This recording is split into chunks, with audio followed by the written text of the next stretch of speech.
Hello hello hello and welcome to a new lecture of Class Vista, जहाँ पे हम कर रहे हैं क्लास 11 की तैयारी केमिस्ट्री के साथ।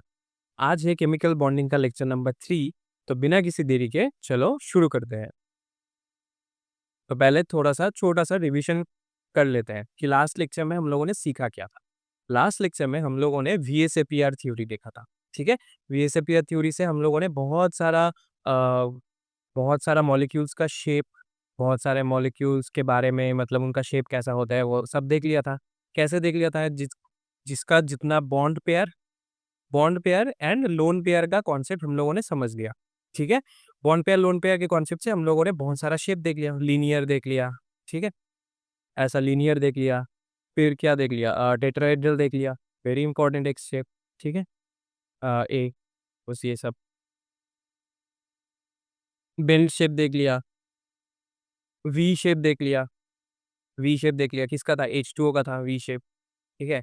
ऐसे करके बहुत सारा हम लोगों ने शेप्स देख लिया। किसके ऊपर वो शेप्स डिपेंड करता है? Bond pair and lone pair की तरफ से। लेकिन अगर तुम लोगों ने मतलब लेक्चर नंबर 1 से मुझे फॉलो कर रहे हो, तो हम लोगों ने पहले बेसिक एक पोस्टुलेट हम लोग लेके चल रहे थे। क्या था वो पोस्टुलेट? कि जो एटम था, ये मैंने लास्ट लेक्चर के रिवीजन क्लास में भी एक बार बताया था, अभी भी मैं बता रहा हूँ, क्योंकि ये जो है बेसिक पोस्टुलेट हम लोग लेके चल रहे हैं कि जो एटम्स होते हैं उनका जो वैलेंस शेल का इलेक्ट्रॉन्स रहता है। सपोज ये एक एटम है, इसका बहुत सारा शेल्स है सपोज, एंड इसका जो वैलेंस शेल है, मतलब आउटर मोस्ट जो शेल होगा, सिर्फ उसका इलेक्ट्रॉन्स ही एक सिर्फ बॉन्ड फॉर्मेशन में टेक पार्ट करेगा। ये पार्ट जो है कोर का पार्ट टेक पार्ट नहीं करेगा। सिर्फ कौन सा पार्ट टेक पार्ट करेगा? सिर्फ वैलेंस शेल वाले इलेक्ट्रॉन्स। ये इलेक्ट्रॉन सपोज 3 है, तो ये 3 इलेक्ट्रॉन्स ही टेक पार्ट करेंगे। अभी ये 3 इलेक्ट्रॉन्स को टेक पार्ट करने के बाद हम लोगों ने ऑक्टेट रूल पढ़ लिया। हम लोगों ने वीएसएपीआर थ्योरी पढ़ लिया। अब हम लोग पढ़ेंगे जो हम लोगों का नेक्स्ट कॉन्सेप्ट है। अब इससे मैं थोड़ा-सा तुम लोगों को बता दे रहा हूँ, दैट इज़ हाइब्रिडाइजेशन। अब ये हाइब्रिडाइजेशन है क्या? उसके बारे में सब कुछ तो और डिटेल्स में बहुत सारा कुछ पढ़ेंगे। लेकिन एक अगर मैं इंट्रोडक्शन दे दूँ ना हाइब्रिडाइजेशन का, हाइब्रिडाइजेशन में क्या होता है?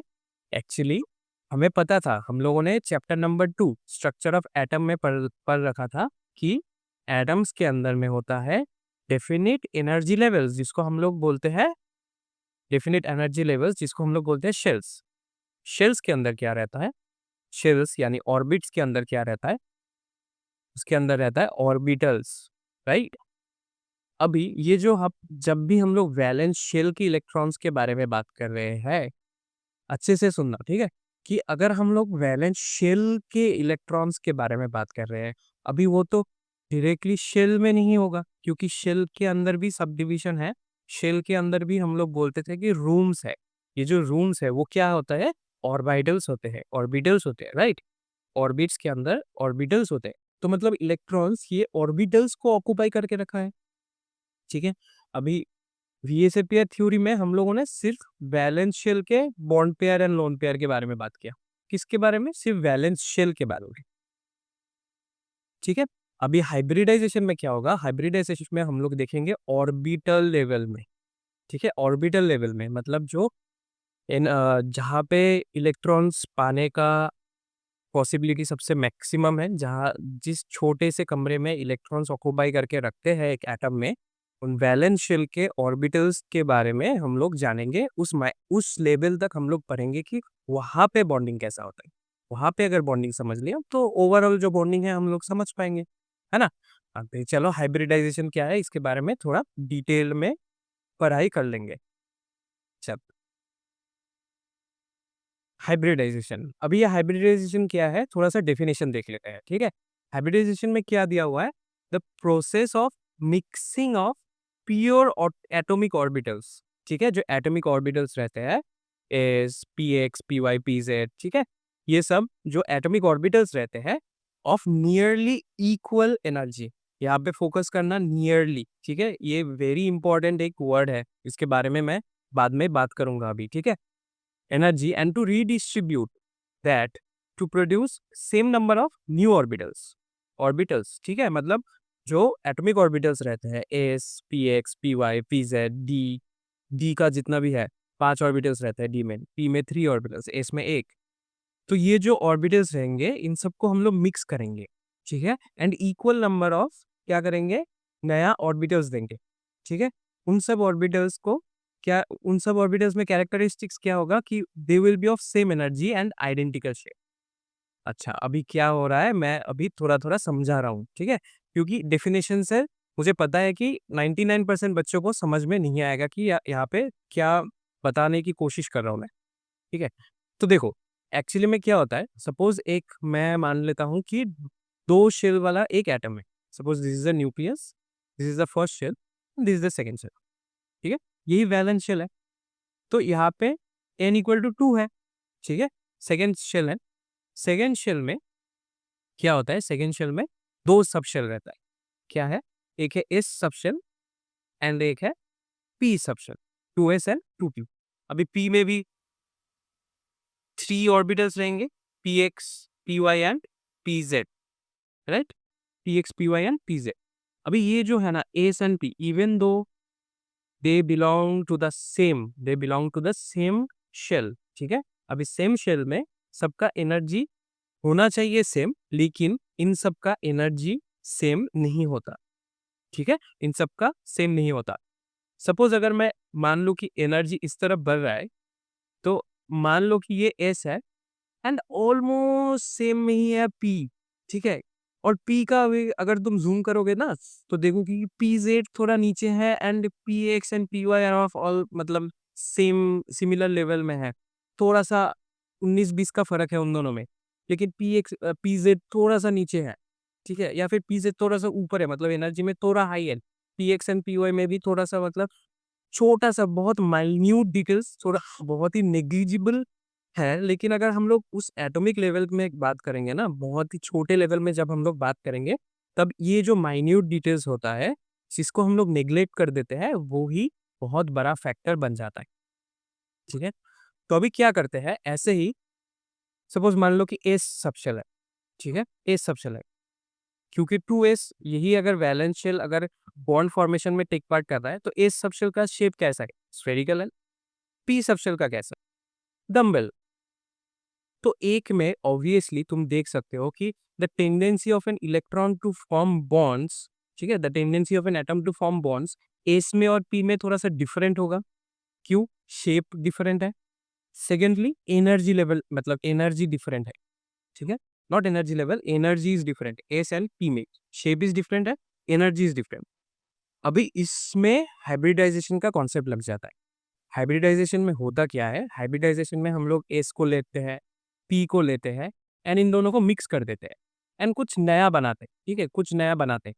जो नया बनता है that becomes equal to the number of orbitals जो हम लोगों ने लिया। सपोज यहाँ पे हम लोगों ने एक एस लिया, एक पी लिया, तो हम लोग बनाएंगे दो ही मतलब नया शेल, ठीक है, दो ही नया एटॉमिक ऑर्बिटल, नॉट शेल, दो ही नया एक ऑर्बिटल।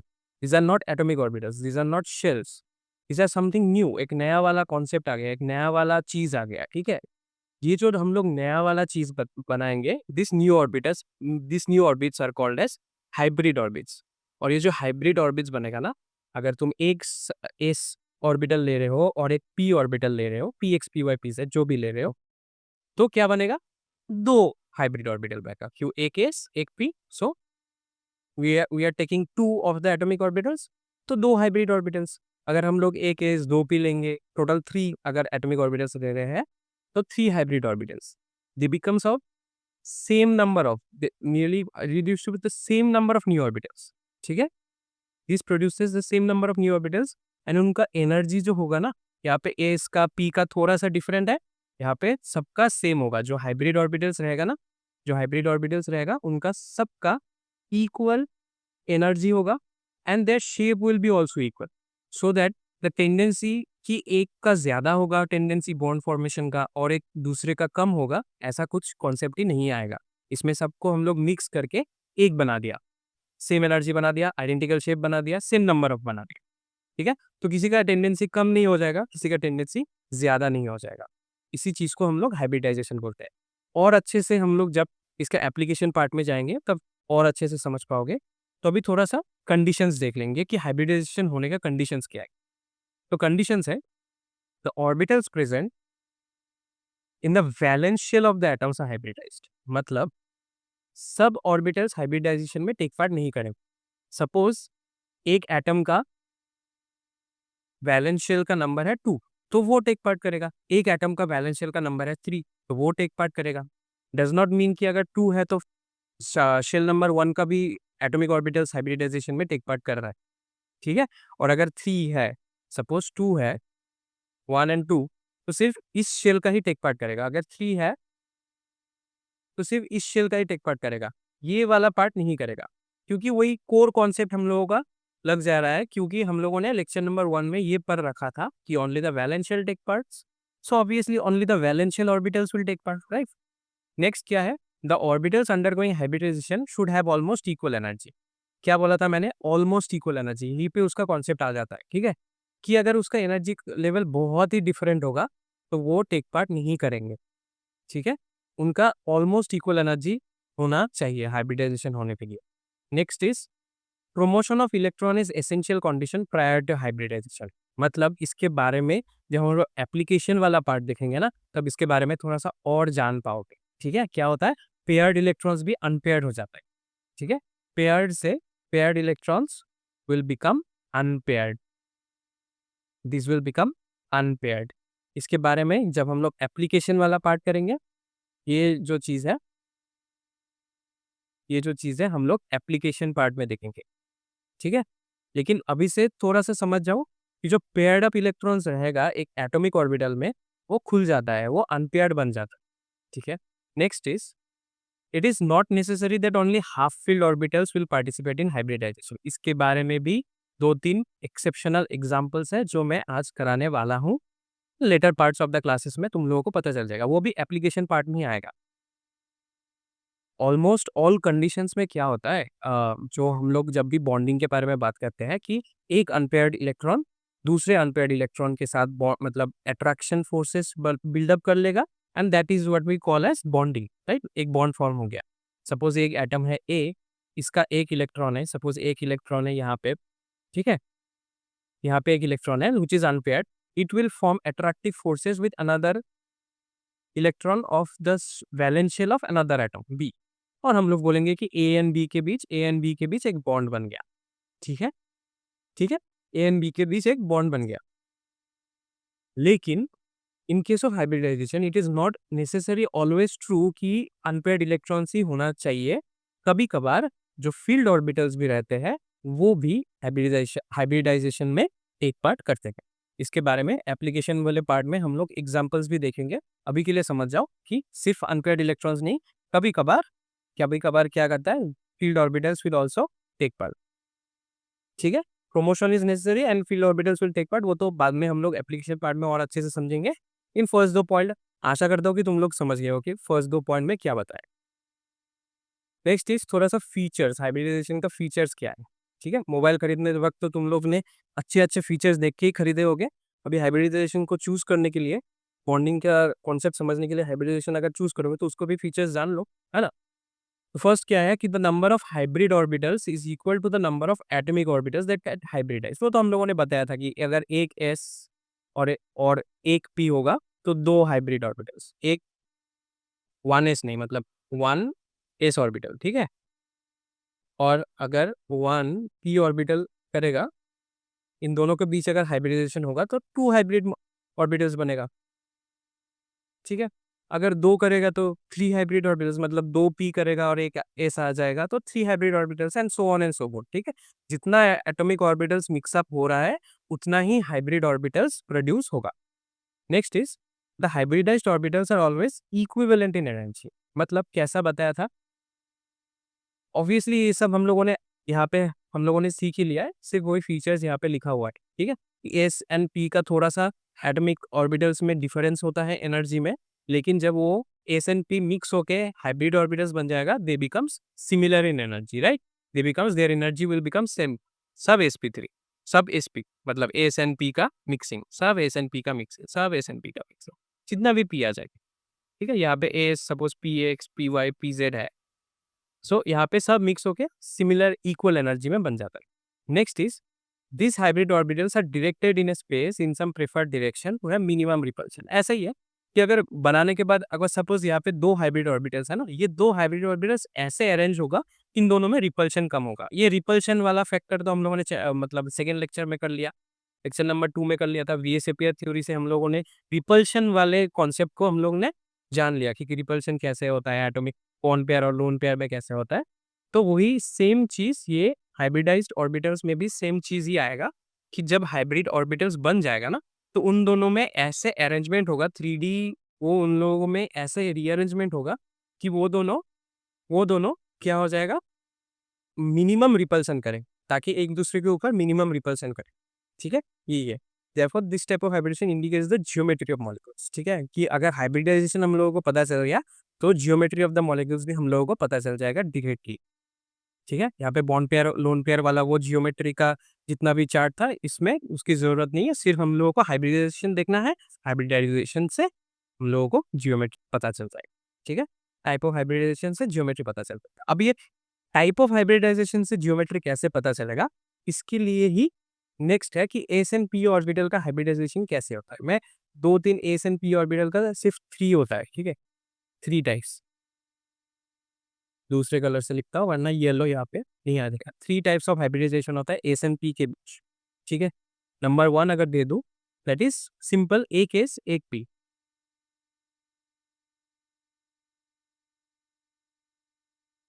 एक एस एक पी में हाइब्रिडाइजेशन कैसा होता है? एक एस ऑर्बिटल इज स्फेरिकल, ठीक है? And p orbitals are dumbbell shape, right? Dumbbell shape, इस सब के बारे में हम लोगों ने कहाँ से पढ़ा है? Chapter 2 structure of atom. अगर नहीं पढ़ा हो तो देख लो, वहाँ पे मैंने शायद लास्ट लेक्चर में था कि मैंने शेप ऑफ ऑर्बिटल्स भी पढ़ा दिया, ठीक है? देख लो, मैं कोई चीज़ छोड़ता नहीं हूँ, इसलिए वहाँ पे सब कुछ तुम्हें मिल जाएगा फ्री ऑफ कॉस्ट में, सिर्फ तुम्हें देखना है एंड पढ़ना है। सो अगर एक एस ऑर्बिटल एक पी ऑर्बिटल मिक्स हो जाता है ना, इन देयर, अगर ऐसा हेड ऑन कोलिजन करके मिक्स हो जाता है, जहाँ जब हम लोगों ने सिग्मा एंड पाई बॉन्ड पढ़ा था, तब हम लोगों ने देखा था कि हेड ऑन कोलिजन क्या होता है, साइडवेज कोलिजन क्या होता है। ऐसा कुछ एक शेप आता है, एस एंड उसके अंदर ऐसा कुछ शेप, ठीक है? ये एक sp ऑर्बिटल है, sp हाइब्रिड ऑर्बिटल है, एंड ये एक sp हाइब्रिड ऑर्बिटल है, ठीक है? इन दोनों में ऐसे अरेंज क्यों हुआ 3D स्पेस में, ताकि इन दोनों में 180 डिग्री का बॉन्ड बने, मतलब 180 डिग्री का एंगल बने, एंड इन दोनों में रिपल्शन इज मिनिमम बन जाए। क्योंकि अगर वो थोड़ा ऐसा-ऐसा बन जाते, बस ऐसा-ऐसा बन जाते तो रिपल्शन होता, ऐसा-ऐसा बन जाते तो भी रिपल्शन होता। इसलिए ऐसे स्ट्रेट बन गए ताकि रिपल्शन ना हो, ठीक है? समझ आया? Next is next is sp2 is p2 hybridization. मतलब एक case and 2 of the p orbitals जब हाइब्रिडाइजेशन अंडरगो करेंगे, दोनों में कैसा होगा? सो यहाँ पे क्या होता है, s तो ऑब्वियसली ऐसा spherical in shape, s plus p orbitals 2 आएंगे, तो एक ऐसे ओरिएंट करेगा, एक ऐसे ओरिएंट करेगा, ठीक है? 2p ऑर्बिटल्स, ठीक है? मतलब 2p orbitals, not like 2p, p 2p orbitals. अब ये दोनों जब मिक्स हो जाएगा, मतलब हाइब्रिडाइजेशन अंडरगो करेंगे, तब क्या बन जाएगा पता है? टोटल कितना बनेगा? एक एस एक पी, तो 2 sp, 2 sp ऑर्बिटल्स, राइट? यहाँ पे एक एस 2p, टोटल कितना बनेगा? 3 ऑर्बिटल्स बन जाएगा। 3 ऑर्बिटल्स कैसे बनेगा? ऐसे बनेगा, एक ऑर्बिटल रहेगा ऐसा, देन नेक्स्ट ऐसा, देन नेक्स्ट ऐसा, एंड यहाँ पे छोटा-छोटा लोब्स भी रहेगा, ठीक है?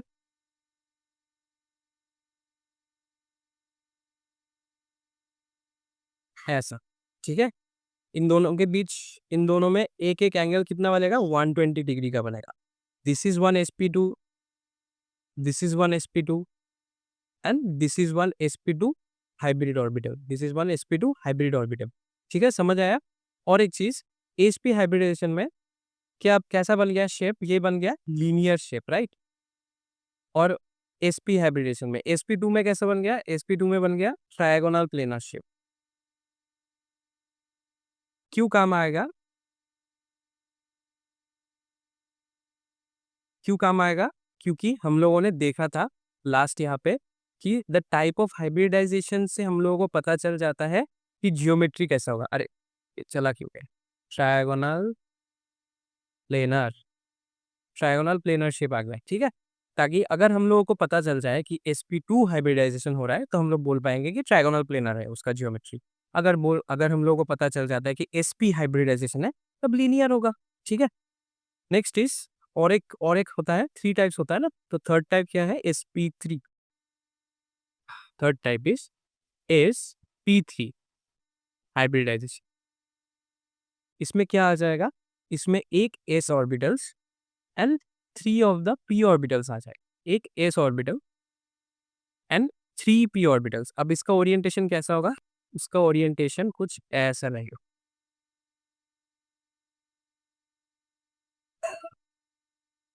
समझ आया? 3 p ऑर्बिटल्स। नहीं, थोड़ा अच्छे से ड्रॉ करता हूँ।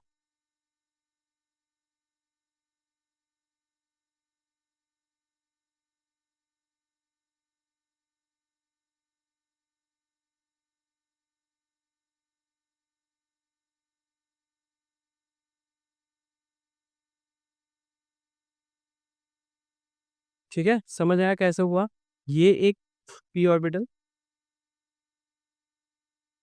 ठीक है। नेक्स्ट ये एक p ऑर्बिटल, ठीक है। नेक्स्ट ये एक p ऑर्बिटल। समझ आ रहा है कैसे किया मैंने? 3 p orbitals, 3 p orbitals.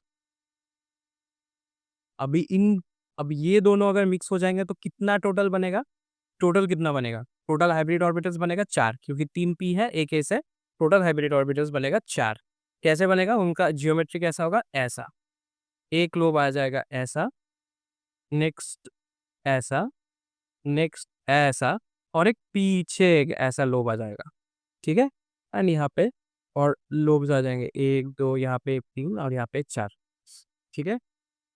This is the type of geometry. और हम लोगों को इस जियोमेट्री के बारे में पता था क्योंकि लास्ट लेक्चर अगर तुम लोगों ने देखा होगा तब मैंने बताया था कि this is one of the most common geometry and this is one of the most important geometry. ASP3 में कैसा जियोमेट्री आ रहा है? 3 सामने एक पीछे ऐसा। This is the tetrahedral geometry. याद था? लास्ट लेक्चर में मैंने बताया था। अगर नहीं देखा हो, अगर BSAP थ्योरी क्लियर नहीं हुआ तो एक बार जाके फिर से देख लो, अच्छे से देखो, नोट्स बना लो, एक बार रिवीजन कर लो, चाहे अगर नोट्स बना लिया होगा, क्योंकि BSAP थ्योरी अगर नहीं पढ़ के आए हो ना तो हाइब्रिडाइजेशन समझना थोड़ा सा मुश्किल होगा, ठीक है। मैं डायरेक्ट बता रहा हूँ, इसलिए मैं बोल रहा हूँ कि देख के आओ, वो लेक्चर देख के आओ, वो लेक्चर जान के आओ, वो लेक्चर पढ़ के आओ, फिर हाइब्रिडाइजेशन करो, आसानी से समझ आ जाएगा। चलो नेक्स्ट पार्ट में जाएंगे। अभी नेक्स्ट है ये एप्लीकेशन पार्ट। अभी जो जो हाइब्रिडाइजेशन के बारे में हम लोगों ने पढ़ा, उसका कंडीशंस देखा, उसके फीचर्स के बारे में पढ़ा, अभी एस एंड पी ऑर्बिटल्स कैसे मिक्स होते हैं, 3 टाइप्स का मिक्स होता है, वो सब कुछ हम लोगों ने देख लिया। लेकिन अभी इसका जो एप्लीकेशन पार्ट है, ये जो बॉन्ड फॉर्मेशन जब होता है वो कैसे होता है, ये अभी हम लोग देखेंगे, ठीक है। तो पहले बहुत सारा एग्जाम्पल हम लोग करेंगे, ठीक है। 4-5 एग्जाम्पल हम लोग करेंगे। लेकिन जो फर्स्ट जो है, अभी जो तुम लोग देख रहे हो, फॉर्मेशन ऑफ CH4 मीथेन, इसका तुम लोग पहले मेरे से देख लो, ठीक है। एक बार मैं कैसे करता हूँ ये देख लो, फिर पॉज करो, वीडियो को उठा लो, फिर नेक्स्ट नेक्स्ट जितना भी एग्जाम्पल है वो एक साथ करेंगे, ठीक है। चलेगा? Done deal. चलो चलो चलो चलो अभी करते हैं। क्या है CH4? मतलब यहाँ पे सेंट्रल एटम कौन सा है? Obviously central atom is carbon. Carbon का कार्बन का कार्बन मतलब C का इलेक्ट्रॉनिक कॉन्फ़िगरेशन बता सकते हो? Electronic configuration is 1s2 2s2 2p2, right. 6 electrons, 1s2 2s2 2p2, right. खत्म, इजी। समझ आ गया? इतना तक तो समझ आना चाहिए, क्योंकि अभी तक हाइब्रिडाइजेशन का कोई कॉन्सेप्ट ही नहीं लगा। ये चैप्टर 1 नंबर 2 का है, स्ट्रक्चर ऑफ एटम का है। नेक्स्ट क्या करेंगे हम लोग? ऐसे लिखेंगे इसको, चलो इसको रहने दो, यहाँ पे लिखता हूँ। कार्बन जो कि 6 atomic orbital, sorry atomic number है 6, उसका ग्राउंड स्टेट में कैसा होता है? 1s2 2s2 2p2। s मतलब एक ही ऑर्बिटल, यहाँ पे कितना इलेक्ट्रॉन्स है? 2 इलेक्ट्रॉन्स है। समझ आ रहा है? दिखाई दे रहा है? Next is 2p2। p में कितना ऑर्बिटल्स है? 3 orbitals px py and pz। यहाँ पे कितना है? 2 इलेक्ट्रॉन्स है। 2 को कैसे लिखेंगे? यहाँ पे एक, यहाँ पे एक। क्यों मैंने 2 को एक साथ नहीं लिखा? पता है ना क्यों नहीं लिखा? चैप्टर नंबर 2 बार-बार बोल रहा हूँ, देख लो। Next is carbon 6 in excited state. Excited state अभी अभी जो हम लोगों ने बहुत पहले एक चीज पढ़ा था यहाँ पे कि प्रोमोशन ऑफ इलेक्ट्रॉन, ये जो थर्ड नंबर पॉइंट है, promotion of electron is essential condition prior to hybridization. मतलब हाइब्रिडाइजेशन से हाइब्रिडाइजेशन करने से पहले हाइब्रिडाइजेशन करने से पहले क्या करना पड़ेगा? प्रोमोशन होगा। मतलब ग्राउंड स्टेट से जब एक्साइटेड स्टेट में जाएगा। Ground state and excited state का यही डिफरेंस है कि ground state is the normal जो रहेगा, ठीक है, नॉर्मल जो चीजें रहेगा उसको हम लोग बोलेंगे ग्राउंड स्टेट। अब जब कोई एटम ग्राउंड स्टेट से एक्साइटेड स्टेट जाता है तब उसका एक इलेक्ट्रॉन या 2 इलेक्ट्रॉन या 3 इलेक्ट्रॉन, जितना भी इलेक्ट्रॉन्स हो, वो क्या करेगा? एक लोअर एनर्जी वाले ऑर्बिटल से एक हायर एनर्जी वाले ऑर्बिटल तक पहुंच जाएगा। समझ आया? नहीं आया? मैं दिखाता हूँ कैसा होता है। सपोज एस ये है, पी ये है, तुम लोगों को पता था, ठीक है। एस एंड पी में थोड़ा सा डिफरेंस होता है एनर्जी का, पी थोड़ा ज्यादा होता है, एस थोड़ा कम होता है एनर्जी में। ये नॉर्मल ग्राउंड स्टेट की बात कर रहा हूँ। तो एस में 2 यहाँ पे है, पी में जितना भी है वो रहने दो, ठीक है। अब क्या होता है? जब एक्साइटेड स्टेट में जाता है, जब एक्साइटेड स्टेट में जाता है, इसका एक इलेक्ट्रॉन सपोज प्रमोट हो जाता है। मतलब एस इलेक्ट्रॉन एक इलेक्ट्रॉन जंप करता है, एस ऑर्बिटल से पी ऑर्बिटल तक जंप करता है, ठीक है। जब कोई चीज जंप करेगा उसको हम लोग बोलेंगे कि प्रमोशन हो रहा है। प्रमोशन ऑफ इलेक्ट्रॉन्स हो रहा है। कहाँ से? एस से पी तक। Promotion of electrons is happening from s to p, ground state से इलेक्ट्रॉनिक स्टेट में, ठीक है। समझ आया? तो क्या हो गया? 1s2 2s2 2p2, यहाँ पे एस बीइंग लोअर, एस का एनर्जी लो है, कम है, तो एस में क्या हो जाएगा? एक इलेक्ट्रॉन एस के कम एनर्जी वाले ऑर्बिटल से पी में जंप करेगा। 2 तो ऑलरेडी था, 3 नंबर यहाँ पे आ गया, मतलब एस का सिर्फ यहाँ पे आ गया। एस का जो इलेक्ट्रॉन था यहाँ पे 2 इलेक्ट्रॉन था, उसमें से एक जंप करके पी वाले में पहुंच गया, प्रमोशन हो गया। समझ आया? Excited state and ground state के बारे में समझ आया?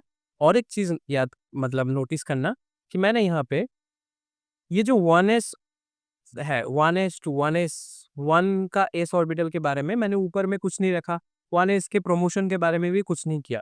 क्यों नहीं किया? क्योंकि ऑब्वियसली यहाँ पे हम लोगों ने ऑलरेडी पढ़ रखा था कंडीशंस में, the orbitals present in valence shell.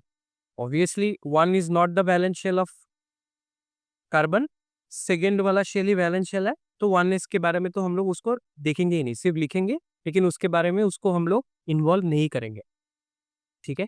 Carbon का ग्राउंड स्टेट से इलेक्ट्रॉनिक स्टेट में आ गया, एक्साइटेड स्टेट में आ गया। अब एक्साइटेड स्टेट के बाद ही हाइब्रिडाइजेशन होगा। प्रमोशन हो गया तो हाइब्रिडाइजेशन हो गया, ठीक है। मतलब अब मिक्स हो गया। कैसे मिक्स हो गया? 1s2, अभी कितना खाली जगह है? देखो अनपेड इलेक्ट्रॉन्स कितना है? 1 2 3 एंड 4। इन 4 अनपेड इलेक्ट्रॉन्स कहाँ से आएगा? ये 4 जो हाइड्रोजन आ रहे हैं ये डोनेट करेंगे, क्योंकि हाइड्रोजन के पास कितना है देने के लिए? मतलब वैलेंस इलेक्ट्रॉन्स कितना है उसके पास? उसके पास है वैलेंस शेल, मतलब वैलेंस इलेक्ट्रॉन्स 4, मतलब एक एक करके 4 हाइड्रोजन में 4 है ना। सपोज ये एंड ये ऑलरेडी हमारे पास ये कंडीशन था। अभी हम लोगों के पास क्या आ गया? एक इलेक्ट्रॉन हाइड्रोजन से, दूसरा इलेक्ट्रॉन हाइड्रोजन से, तीसरा इलेक्ट्रॉन तीसरा हाइड्रोजन से, चौथा इलेक्ट्रॉन चौथे हाइड्रोजन से। टोटल कितना? 1 2 3 and 4 electron. 4 electron from 4 hydrogen atom, ठीक है। 4 इलेक्ट्रॉन्स फ्रॉम 4 हाइड्रोजन एटम आ गया। अभी इसका इसका ये जो अभी तो तुम लोगों ने पता चल गया कि ग्राउंड स्टेट से कैसे इलेक्ट्रॉनिक स्टेट में प्रमोशन होता है और उसके बाद वो फिर कैसे होता है, ये तो बन गया, CH4 बन गया। अभी बोल पाओगे कि इसका हाइब्रिडाइजेशन क्या हो गया? हाइब्रिडाइजेशन क्या हो गया? समझो, सिंपल सा चीज है, कितना सारा ऑर्बिटल्स इन्वॉल्व है। यहाँ पे एक s ऑर्बिटल्स इन्वॉल्व है, यहाँ पे एक p ऑर्बिटल, दूसरा p ऑर्बिटल, तीसरा p ऑर्बिटल, मतलब एक s ऑर्बिटल, 3 p ऑर्बिटल, मतलब sp3 हाइब्रिडाइजेशन हो रहा। समझ आया? sp3 हाइब्रिडाइजेशन, sp3 हाइब्रिडाइजेशन में स्ट्रक्चर कैसा था? sp3 हाइब्रिडाइजेशन में टेट्राहेड्रल स्ट्रक्चर था। सिंस, ऐसा लिख सकते हो, since CH4 is sp3 hybridized, its structure is tetrahedral,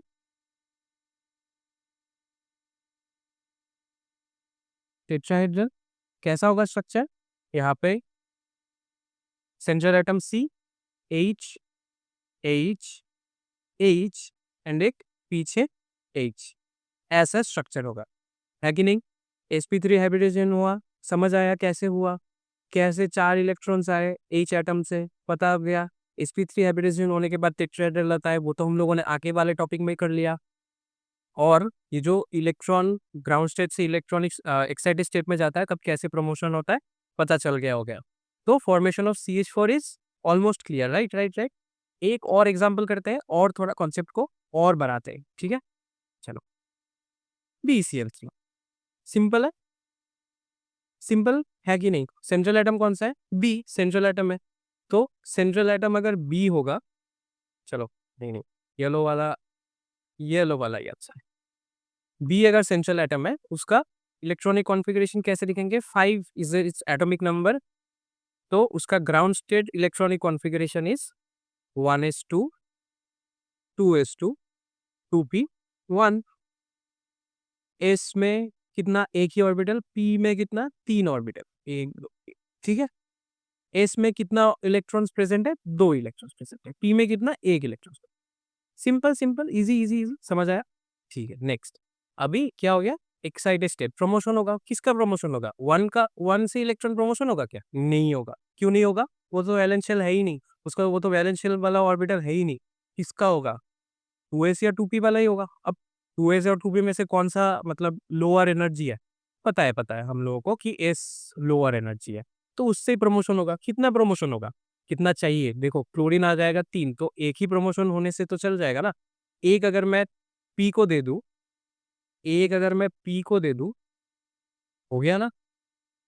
देखा, ये s वाला एक इलेक्ट्रॉन p में चल गया, ठीक है? एक्साइटेड स्टेट अभी इजी हो गया कॉन्सेप्ट, एक्साइटेड स्टेट वाला कॉन्सेप्ट इजी, समझ आया? अभी बोलो इसमें क्या हो गया? हाइब्रिडाइजेशन।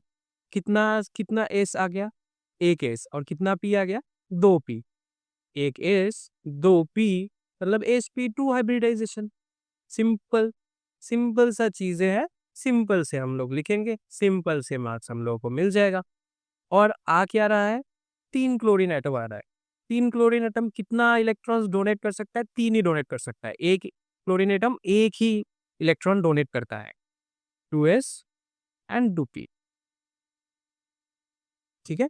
ऑलरेडी हमारे पास 1 2 3 था, अभी 3 और इलेक्ट्रॉन्स आ गया, 1 2 एंड 3 इलेक्ट्रॉन्स आ गया।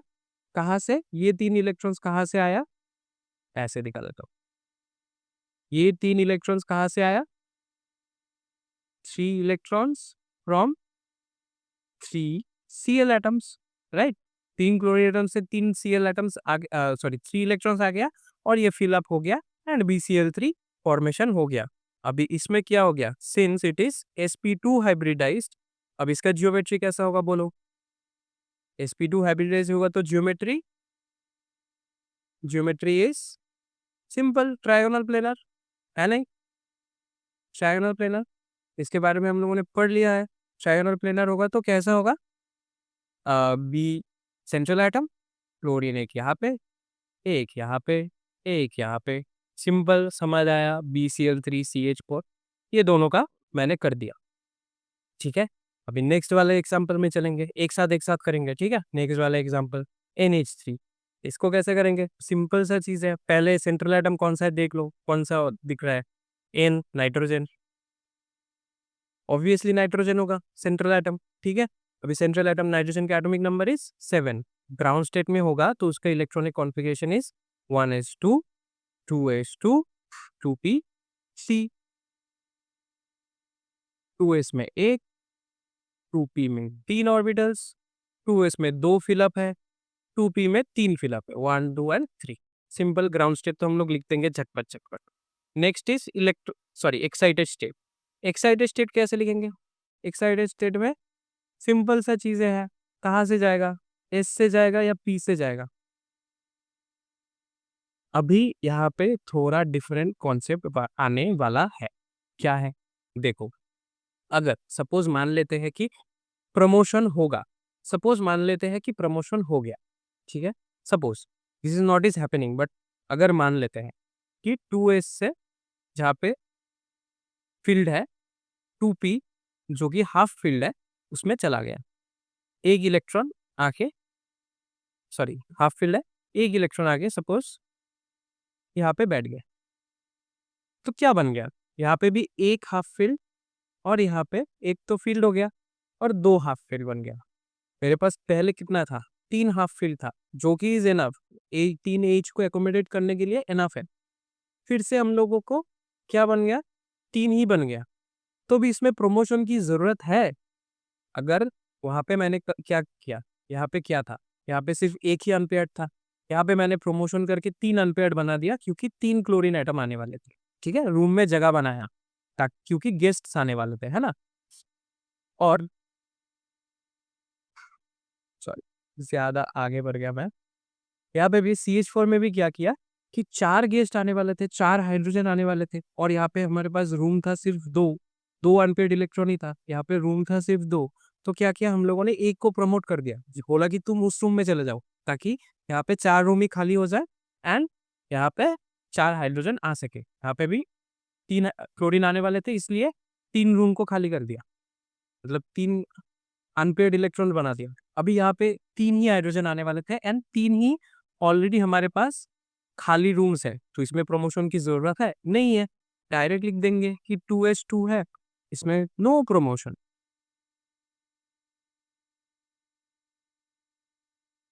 No promotion. लेकिन इसमें भी हाइब्रिडाइजेशन हो रहा है, इसमें भी हाइब्रिडाइजेशन हो रहा है। इसका हाइब्रिडाइजेशन कैसे लिखोगे? क्योंकि सिर्फ यहाँ पे कौन सा इन्वॉल्व हो रहा है? पी ही इन्वॉल्व हो रहा है ना, तो इसका हाइब्रिडाइजेशन होगा P3, है? नहीं जी, नहीं, इसका हाइब्रिडाइजेशन P3 नहीं होगा। इसमें भी एस पार्टिसिपेट कर रहा है, एस पार्टिसिपेट कर रहा है। इट इज sp3, पी का 3 एंड एस का 1। क्यों? क्योंकि अगर वो बाई चांस अगर प्रमोट हो भी जाता है, तब भी 3 ही हाफ फील्ड रूम्स, मतलब 3 ही हाफ फील्ड ऑर्बिटल्स बन रहे हैं, 3 ही रूम बन रहा है गैस की वजह से। इसलिए हम लोग सिर्फ दिखाते नहीं कि प्रमोशन हो रहा है, प्रमोशन हो भी सकता है, नहीं भी हो सकता है, कोई फर्क नहीं पड़ता। इसलिए हम लोग sp3 हाइब्रिडाइजेशन ही बोलेंगे। इसको क्या बोलेंगे? sp3 हाइब्रिडाइजेशन ही हो रहा है, क्योंकि अगर हो भी जाता है तब भी 3 ही खाली रूम होगा, अगर नहीं भी होता तब भी 3 ही खाली रूम है। इसलिए हो रहा है कि नहीं हो रहा है हम लोगों को पता नहीं है, इसलिए चलो चलो तुम कर रहे हो, हाँ हाँ तुम भी कर रहे हो काम, एज भी तुम भी काम करते हो, ऐसा बोल के sp3 ही लिख देते हैं, ठीक है। चलो sp3 हाइब्रिडाइजेशन हो गया। अभी 3 रूम खाली है, उन 3 को कौन भरेगा? हाइड्रोजन आके भरेगा। 1s2 2s का यहाँ पे 2 इलेक्ट्रॉन्स ऑलरेडी प्रेजेंट, 2p का 3 कमरा, उसमें एक एक एक आदमी ऑलरेडी है, मतलब इलेक्ट्रॉन्स एक एक है, और एक एक एक आके फिल कर दिया, मतलब 3 electrons from 3 H atoms. Simple सा चीज है। अभी हाइब्रिडाइजेशन देखो, सिंस क्या है sp3 हाइब्रिडाइज्ड, ज्योमेट्री क्या बन जाएगा? ज्योमेट्री इज टेट्राहेड्रल, sp3 है तो टेट्राहेड्रल बनेगा। कैसे बनेगा? N H H H कैसे बनेगा? होना चाहिए टेट्राहेड्रल, है 3 ही हाइड्रोजन, तो लास्ट वाला हाइड्रोजन कहाँ जाएगा? कहाँ जाएगा? कैसे होगा? देखो, इसको समझने के लिए हम लोगों को देखना पड़ेगा कि ये जो है ये तो इन्वॉल्व है, लेकिन ये ये हाइब्रिडाइजेशन में इन्वॉल्व है, लेकिन ये बॉन्ड फॉर्मेशन में इन्वॉल्व नहीं है, ठीक है। सिर्फ ये 3 ऑर्बिटल्स ही बॉन्ड फॉर्मेशन में इन्वॉल्व है। मतलब यहाँ पे एक हाइड्रोजन, यहाँ पे एक हाइड्रोजन एंड यहाँ पे एक हाइड्रोजन ही इन्वॉल्व है। जो हाइब्रिडाइजेशन में इन्वॉल्व है लेकिन बॉन्ड फॉर्मेशन में इन्वॉल्व नहीं है, उसको हम लोग क्या बोलते हैं? उसको हम लोग बोलते हैं लोन पेयर। तो यहाँ पे एक लोन पेयर आ जाए, ठीक है। तो उसका geometry not tetrahedral, it's trigonal planar. समझ आया? ये वीएसएपीआर थ्योरी से हम लोगों ने पढ़ लिया था, है ना। ट्रायगोनल प्लेनर कैसा होता है? ऐसा होता है। NH3 में sp3 हाइब्रिडाइज होता है लेकिन also it has one lone pair. It has one lone pair, that's why it's geometry is not tetrahedral, it is trigonal planar. समझ आया? समझ आया? थोड़ा सा एक्सेप्शन है लेकिन ईजी है कॉन्सेप्ट, कोई घबराने की चीज़ नहीं है। एग्जाम्पल और करेंगे तो और भी तुम लोगों का क्लियर हो जाएगा। चलो एक और एग्जाम्पल करते हैं। H2O water. चलो अभी बताओ H2O में सेंट्रल एटम कौन सा है? H2O में सेंट्रल एटम बहुत टफ है ढूंढना। अरे ऑक्सीजन है। ऑक्सीजन ले लिया, ठीक है। ऑक्सीजन का atomic number 8। This is ground state. Ground state में ऑक्सीजन का electronic configuration is 1s2 2s2 2p4। मतलब एस ऑर्बिटल जो एक ही है ये फील्ड है, एंड पी ऑर्बिटल जो कि 3 है। यहाँ पे 1 2 3 एंड फिर उसके बाद घूम के आने के बाद 4। मतलब यहाँ पे 2 रूम खाली है। अच्छा अच्छा, ठीक है ठीक है ठीक है। ऑक्सीजन, अरे ज्यादा ही छोटा हो गया ऑक्सीजन। ऑक्सीजन एक्साइटेड स्टेट 8 ही उसका एटॉमिक नंबर है। 1s2 2s2 2p। अभी सेम केस इसमें भी हो रहा है। देखो मेहमान कितना आने वाला है? दो। दो हाइड्रोजन आने वाला है ना, दो मेहमान आने वाला है एंड दो रूम्स हमारे पास ऑलरेडी खाली है, ये एक ये एक। तो हम लोग अगर हाइब्रिडाइजेशन करेंगे भी, मतलब इसको अगर इधर लेके जाएंगे भी, तब भी एक एंड दो, दो रूम खाली होगा ना। 2s दो फिलअप था, एक एक कर दिया, मतलब एक को हम लोगों ने हटा दिया उस रूम से। एंड 2p तो ऐसा फिलअप था, एक दो तीन फिलअप था। इसको मैंने बोल दिया कि हाँ तुम यहाँ पे चले जाओ, ऐसा बन जाओ, तब भी हमारे पास एक रूम एंड दो रूम ही खाली हो रहा है, ठीक है। तो मतलब फर्क नहीं पड़ता कि हाइब्रिडाइजेशन हो या, मतलब फर्क नहीं पड़ता कि प्रमोशन हो या ना हो, लेकिन ये एज जो है ये हाइब्रिडाइजेशन में भी टेक पार्ट कर रहा है। जैसे कि यहाँ पे मैंने बताया था ना कि एज फर्क नहीं पड़ता कि वो करेगा कि नहीं करेगा जंप, ठीक है। प्रमोशन होगा कि नहीं होगा वो फर्क नहीं पड़ता। सिर्फ हम लोगों को फर्क पड़ता है कि हाँ वो करने से भी सेम ही हो जाएगा, तो इसलिए हम उसको भी इंक्लूड कर लेते हैं। उसको भी हम लोग इंक्लूड कर लेंगे, तब क्या बन जाएगा? अरे, तब क्या बन जाएगा? तब इसको हम लोग बोलेंगे कि नहीं नहीं प्रमोशन नहीं कर रहा, इसका भी इन्वॉल्व नहीं है, ये इन्वॉल्व है, ये इन्वॉल्व। देन इसमें क्या हो जाएगा? हाइब्रिडाइजेशन इसमें भी एस एक एंड P3। अभी तुम लोग एक सवाल तुम लोगों के मन में आ जाएगा कि P3 सर, एस का तो समझ आ रहा है कि हाँ प्रमोशन हो रहा है, लेकिन अगर इसका तो प्रमोशन ही नहीं किया आपने सर, तो इसका भी प्रमोशन अगर कर देंगे, क्योंकि पी में भी मैंने बोला था ना सबका थोड़ा थोड़ा सा एनर्जी लेवल डिफरेंस है। अगर पी में भी ऐसा था ना, ऐसा था, इसका अगर प्रमोशन करके इधर इधर पहुंचा देंगे, ठीक है, इसका प्रमोशन छोड़ो, इसका सिर्फ प्रमोशन कर देंगे, तब भी कैसा हो जाएगा? ये फिलअप हो जाएगा, ये खाली ये खाली, फिर भी दो ही खाली हो रहा है। दो मेहमान के लिए दो ही रूम खाली हो रहा है, ठीक है। दो ऑक्सीजन सॉरी दो हाइड्रोजन मेहमान के लिए दो ही रूम खाली हो रहा है। तो मतलब ये पी भी इन्वॉल्व हो सकता है, नहीं भी हो सकता है, सिर्फ हम लोगों को फर्क नहीं पड़ता कि हो या ना हो, ठीक है। समझ आया ना? इसलिए sp3 ये भी इंक्लूड होगा, ये दो तो है खाली, ये भी इंक्लूड होगा एंड एज वाला भी इंक्लूड होगा हाइब्रिडाइजेशन में, ठीक है। अब ये जो दो रूम खाली है वो कौन सा चीज भरेगा? ये हाइड्रोजन आके उन रूम को भर देगा, बुक कर लेगा। फिर क्या बन जाएगा? 2s2 ये तो है, फिर 2p में ये तो ऑलरेडी है बुक, यहाँ पे एक खाली था, यहाँ पे एक खाली था, उन खाली दिलों को भर देंगे ये हाइड्रोजन वाले इलेक्ट्रॉन्स, ठीक है। 2 इलेक्ट्रॉन्स फ्रॉम 2 H एटम। समझ आया? हाइब्रिडाइजेशन देखो कैसा है, sp3 हाइब्रिडाइजेशन जो, लेकिन यहाँ पे लोन पेयर कितना है? लोन पेयर कितना है? 2 लोन पेयर्स, 2 लोन पेयर्स। ठीक है? तो अब ज्योमेट्री कैसा बन जाएगा? टेट्राहेड्रल में अगर 2 लोन पेयर आ जाते हैं तो ज्योमेट्री कैसा बन जाता है? Oxygen central atom, 2 lone pairs आ गए, 1 लोन पेयर यहाँ पे, 1 लोन पेयर यहाँ पे, 1 बॉन्डेड यहाँ एटम यहाँ पे, 1 बॉन्डेड एटम यहाँ पे। तो मतलब ज्योमेट्री बन जाता है वी शेप। समझ आया? चैप्टर के पहले ही मैंने थोड़ा-सा बताया था ना तुम लोगों को इंट्रोडक्शन में कि वीएसए पेयर थ्योरी में वी शेप वाला एग्जांपल दिया था ना H2O, देखा? हाइब्रिडाइजेशन का थ्योरी अगर तुम लोग फॉलो करोगे तब भी वी शेप ही आएगा। सिंपल सा चीज़ें है ना, सिंपल सा ही चीज़ें हैं, सिंपल सी बातें हैं, चेंज थोड़ी होगा, है ना?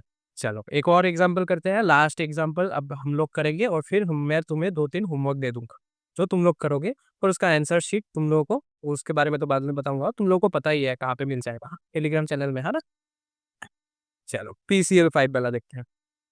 यहाँ पे थोड़ा-सा एक्स्ट्रा इन्वॉल्वमेंट की बात है इसलिए मैं ये एग्जांपल करा रहा हूँ। देखो, अच्छे से ध्यान से देखो। PCl5 में सेंट्रल एटम कौन? ढूँढो कौन? पी है, ईज़ी है, पी। तो इसमें सेंट्रल एटम का ग्राउंड स्टेट में अगर देखोगे तो उसका configuration is 1s2, 2s2, 2p6, 3s2, 3p3। ठीक है, ठीक है? अभी उसके ऊपर वाला ऑर्बिटल्स किसका देखेंगे? हाँ, 2s का देखेंगे और 2p का देखेंगे। अरे नहीं रे! 2s और 2p का क्यों देखेंगे? अभी 2s and 2p is fulfilled.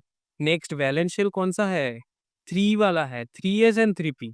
तो थोड़ी ना 2s एंड 2p का देखेंगे, हम लोग तो देखेंगे 3s एंड 3p का। ठीक है, ठीक है? समझ आ गया? ईज़ी है, ईज़ी है, ईज़ी है, ईज़ी है। s ड्रॉ कर लेते हैं एंड p ड्रॉ कर लेते हैं। एस ड्रॉ कर लिया, पी ड्रॉ कर लिया। पी में कितना है? 3 है, मतलब 3 ऑर्बिटल्स है। S is full field 2, P is 3 मतलब हाफ फील्ड है। अभी इसका अगर एक्साइटेड स्टेट करेंगे, ठीक है? एक्साइटेड स्टेट करेंगे, फिर तुम लोग सोचोगे, तुम लोग थोड़ा-सा सोचो, कितना मेहमान आने वाला है? 5 मेहमान आने वाले। अगर मैं यहाँ से 1 इलेक्ट्रॉन को ऐसे उठा लूँ, 3s में से 1 इलेक्ट्रॉन को उठा लूँ, ठीक है? यहाँ पे ऑलरेडी 1, 2, 3 है। यहाँ से 1 इलेक्ट्रॉन का मैंने उठा लिया, यहाँ पे पटक दिया, तो कितना रूम खाली हुआ? 1, 2, 3 अरे 3 ही रूम खाली हुआ। क्या करना है? 5 मेहमान आने वाले हैं, लेकिन रूम ही खाली है सिर्फ़ 3। कैसे करेंगे? कैसे करेंगे? अभी इसमें क्या हो जाएगा? एक एक्स्ट्रा इन्वॉल्वमेंट आ जाएगा। किसका? सोचो, सोचो, सोचो। 2s में कितना है? 2 मतलब 2 शेल में कितना सब शेल है? सिर्फ़ सर 2 है सर। हम लोगों ने स्ट्रक्चर ऑफ एटम पढ़ लिया। हम लोगों को पता है कि 2s में कितना मतलब 2 में कितना है? 2 जो सेकंड नंबर शेल होता है उसमें कितना सब शेल होता है? 2 होता है। कितना सर? ASMP और 3 में कितना होता है? बोलो तो? चैप्टर 2 जो तुम लोगों ने पढ़ लिया है ना, चैप्टर 2 में मैंने बोला था ना, अगर थर्ड शेल की बात करेंगे, तब वहाँ पे सबशेल भी 3 होंगे। कौन सा? S, P and D. 3D भी तो है। अरे! हाँ, हाँ, हाँ। अरे! मेरे पास इतना सा घर है, मुझे तो पता ही नहीं था। 3s में तो 1, 3p में 3 और 3D में तो ऑलरेडी 5 है। 1, 2, 3, 4 1, 2, 3, 4, 5 5 है। तो अगर मैं यहाँ से 1 को उठाऊँ और यहाँ पे इन तीनों को छोड़ दूँ, इन यहाँ पे नहीं पटक के, मैं इस इलेक्ट्रॉन को यहाँ पे पटक दूँ। यहाँ पे अगर मैंने इलेक्ट्रॉन को पटक दिया, कितना रूम खाली हुआ? यहाँ पे 1, यहाँ पे 3 एंड यहाँ पे 1, 3, 4, 5। अरे! 5 मेहमान आने वाले थे और 5 का जुगाड़ हो गया, 5 ही रूम मिल गया। तो रूम तो बुक्ड हो गया। समझ आया? अब यहाँ पे किसका एक्स्ट्रा इन्वॉल्वमेंट होगा? 3D ऑर्बिटल का। इवन दो वो इलेक्ट्रॉनिक कॉन्फ़िगरेशन में नहीं है, इसका मतलब ये नहीं है कि वो है ही नहीं। उस ऑर्बिट में, उस शेल में है ही नहीं, इसका तो कोई मतलब नहीं है। वो सब 3 थर्ड अगर हम लोग थर्ड शेल की बात करेंगे, तो उसमें 3D वाला भी तो सब शेल रहेगा।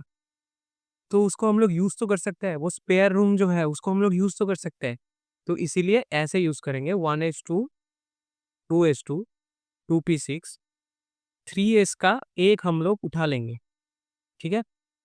3p का कोई छेड़ेंगे नहीं, इसको छोड़ दो। इसको छोड़ दो एंड 3D का ले लेंगे। कितना सारा है इसके पास? 1, 2, 3, 1, 2, 3, 4 एंड 5, 5 रूम है। उसमें से एक एस का जो उठाया था यहाँ पे पटक देंगे। देखो अभी क्या हो गया, 1 2 3 4 5, 5 रूम खाली हो गया। तो अभी ये चीज बताओ, इसमें हाइब्रिडाइजेशन कैसा होगा?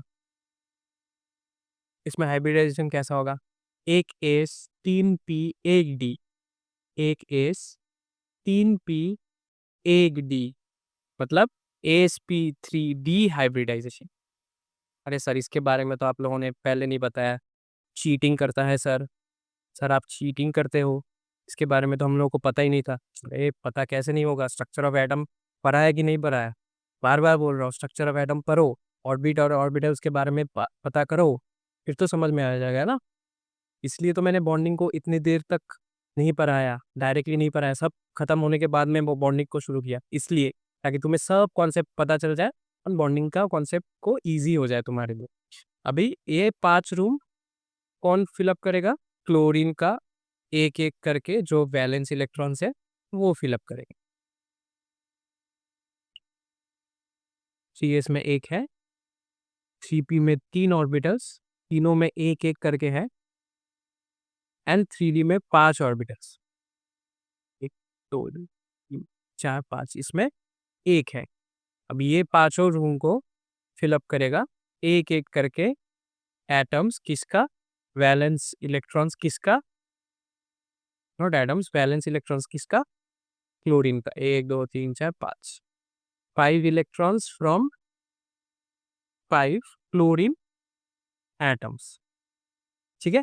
अभी इसमें एक चीज तुम लोगों को, जैसे मैंने बोला था, तुम लोग का कंप्लेन होगा कि हाँ सर अब तो चीटिंग करते हो, आपने तो sp3d हाइब्रिडाइजेशन के बारे में नहीं बताया, इसमें कैसा होगा, इसमें कैसा होगा, हम लोग को तो नहीं पता ज्योमेट्री। तो सुन लो कैसा होगा ज्योमेट्री। sp3d अगर हाइब्रिडाइजेशन होता है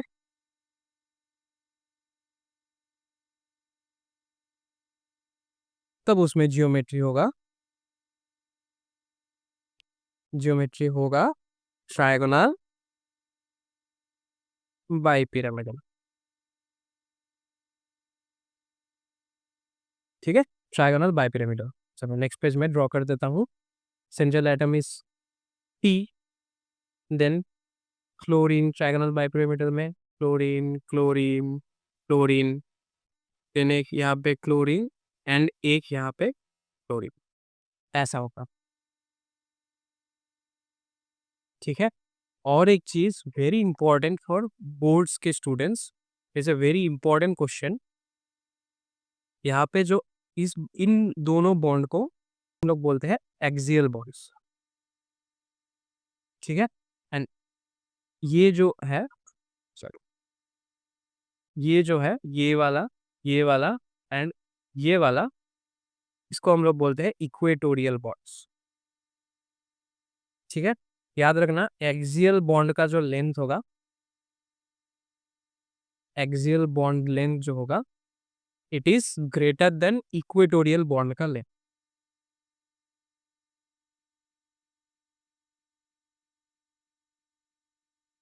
इक्वेटोरियल बॉन्ड का लेंथ, ठीक है, एक्सियल बॉन्ड का length is greater than the equatorial bond का लेंथ। क्यू, क्यू एक्सियल बॉन्ड जो है ना, वो यहाँ पे देखो, ये क्लोरीन ये क्लोरीन ये क्लोरीन, 3 क्लोरीन मिलके एक एक दूसरे को तो रिपल्स मतलब एक दूसरे में तो रिपल्सिव फोर्सेस का कर रहे हैं, एक दूसरे को तो धक्का दे ही रहे हैं, प्लस क्या कर रहा है, ये तीनों मिलके इसको भी धक्का दे रहा है। ठीक है, ये तीनों मिलके इसको भी धक्का दे रहा है ऊपर की तरफ, इन ये तीनों मिलके इसको भी धक्का दे रहा है नीचे की तरफ, और ये उसको इतना भी ज्यादा तरीके से धक्का नहीं दे पा रहा है।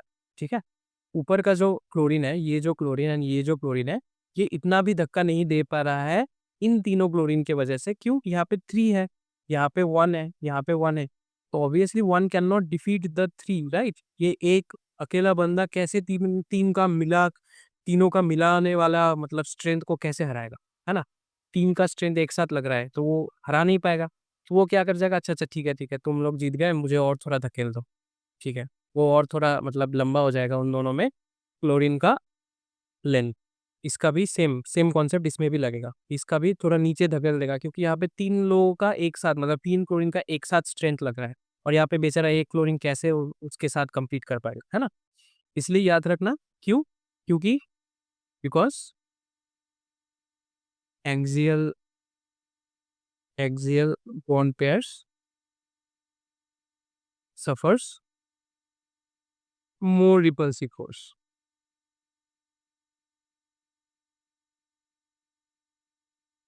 from the combined force of the equatorial bond pairs. इसके बारे में थोड़ा सा ध्यान रखना, ठीक है? ये बोर्ड्स के लिए बहुत इंपॉर्टेंट है। बोर्ड्स में ये क्वेश्चन बहुत बार आया है कि the axial bond length of PCl5 is greater than the equatorial bond length of PCl5, explain why. This is the reason, क्योंकि यहाँ पे ज्यादा रिपल्सन हो रहा है ऊपर और नीचे की तरफ, ठीक है? अभी चलो होमवर्क टाइम, होमवर्क लिखो। होमवर्क क्या होगा? होमवर्क एक चीज देखो, होमवर्क में थोड़ा सा इजी पहले दे देता हूँ, एक इजी वाला कर लो। इजी वाला कौन सा करोगे? चलो BeCl2 कर लो, इजी है ये वाला, ठीक है? H2O कर लिया, NH3 कर लिया, PCl5 भी मैंने कर लिया, और एक छोटा सा कर लो SF6, ठीक है? और एक नोट में रख देना, नोट में एक चीज रख देना कि sp3d में क्या जियोमेट्री आता है? Trigonal bipyramidal.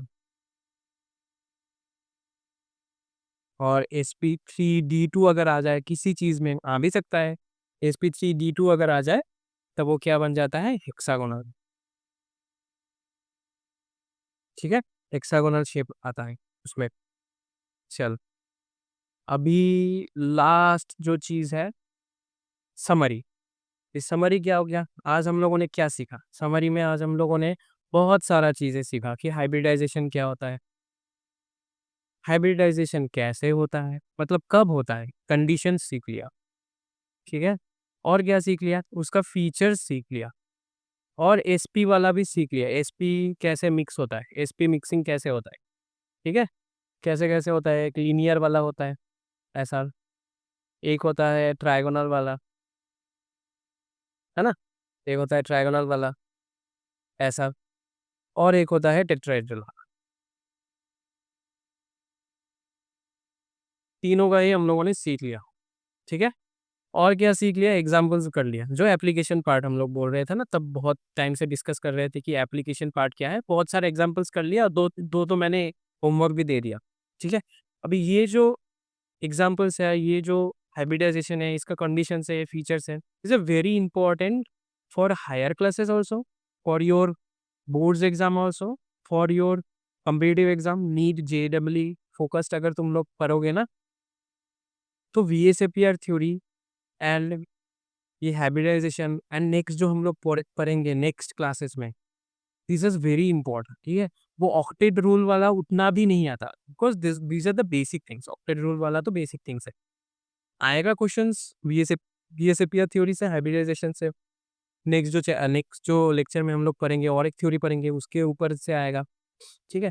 और उसके बाद भी थोड़ा सा छोटा सा पार्ट रह जाएगा, मैं ट्राई करूंगा कि नेक्स्ट दिन ही कंप्लीट हो जाए, अगर नहीं होता तो और एक लेक्चर ले लेंगे, ठीक है?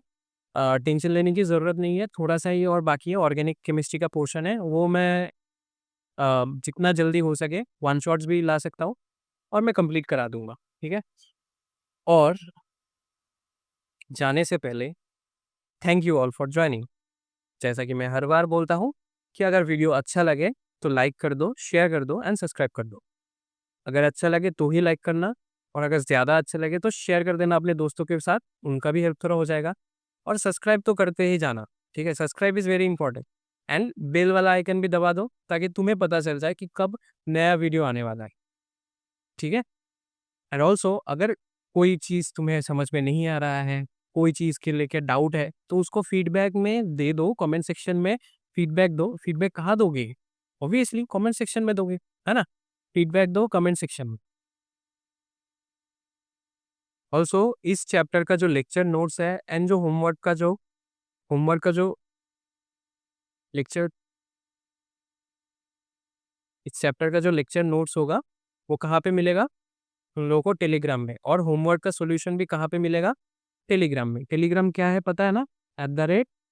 @classvista केमिस्ट्री इजी है, याद रहेगा। देख लो, ज्वाइन कर लो टेलीग्राम चैनल को, और अगर सोशल मीडिया में हो तो इंस्टा में फॉलो कर लो, और या फिर फेसबुक में फॉलो कर लो। वहाँ पे भी तुम लोगों को बहुत सारा ढेर सारा मीम्स वगैरह मिल जाएगा, और नए बैचेस नए लेक्चर्स के बारे में अपडेट मिलता रहेगा, और छोटा छोटा मतलब कॉन्सेप्ट वाला वीडियोस भी वहाँ पे, मतलब एक सिंगल कॉन्सेप्ट वाला वीडियोस भी इंस्टाग्राम एंड फेसबुक में मिलेगा। अगर फुल लेंथ लेक्चर नहीं देखना है तो इंस्टाग्राम में तुम लोग फॉलो कर सकते हो @classvista on IG, class Vista on Instagram, और फेसबुक में सिर्फ सर्च कर लो क्लास विस्टा, तुम लोगों को मिल जाएगा। ठीक है, once again thank you all for joining. कोई भी क्वेश्चन हो, कोई भी फीडबैक हो, प्लीज कमेंट सेक्शन में बता दो, या फिर connect with us on Instagram and Facebook, and download your lecture notes from Telegram. अच्छे से पढ़ो, पूरा लेक्चर्स कंप्लीट करो। ये बॉन्डिंग का वेरी इंपॉर्टेंट चैप्टर है, लेक्चर नंबर 1 2 3 देखो, 4 भी बहुत जल्द आने वाला है, तो अच्छे से पढ़ाई करते रहो। थैंक यू फिर से once again for joining, and I meet you on the next one. ठीक है, तब तक के लिए पढ़ाई करो, मिलते हैं नेक्स्ट संडे को। चलो बाय बाय।